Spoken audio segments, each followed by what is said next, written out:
मिलिंद नार्वेकर यांच्याबद्दल एक चर्चा सुरू होती. तुमचे जुने एकदम जवळचे मित्र म्हणून ओळखले जातात. खूप चाणक्य नीतीमध्ये ते हुशार आहेत, रणनीती आखण्यामध्ये.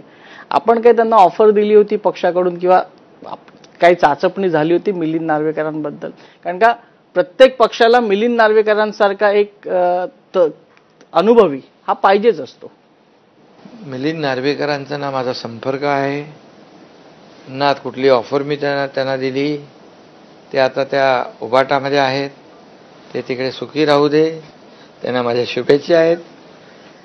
डबल इंजिन जोडलेलं असताना आता खरं इंजिन राज ठाकरेंच्या रूपानं तुम्हाला जोडलं गेलंय.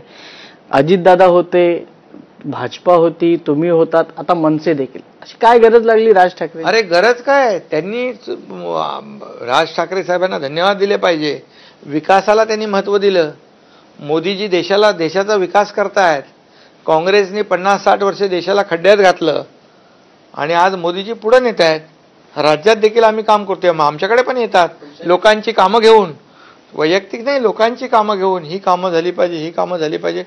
आणि एक पक्ष म्हणून सत्तेत नसला तरी, विरोधी म्हणजे सत्तेच्या बाहेर असले तरी सुद्धा त्यांची भावना आहे की लोकांची कामं झाली पाहिजे, सरकारकडून लोकांना न्याय मिळाला पाहिजे. मग त्या भावनेने त्यांनी पाठिंबा दिला. पाठिंबा कोणाला देतात?